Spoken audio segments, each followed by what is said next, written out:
Esat dzirdējuši noteikti tādu teicienu?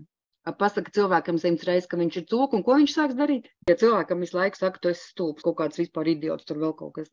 Tā ir informācija, par aiziet nosēžās zemapziņā, un patiesi cilvēks tam sāk ticēt. Ja cilvēkam katru dienu teiks, tu esi spēcīgs, tu esi skaists, tu esi bagāts, tu esi veiksmīgs. Protams, ka sākumā varbūt smadzenes to nepieņems, visticamāk, kad arī nepieņems, tas nav par tevi, tad tas nav par tevi.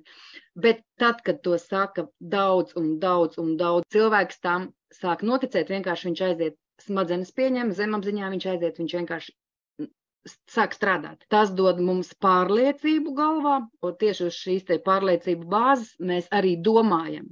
Tas, ja, tāda kāda mēs pārliecība ir, tā mēs domājam, tā mēs pieņemam lēmumus, un tā mēs pildam darbības vispār kopumā dzīvē, un tādas mēs arī saņemam rezultātus.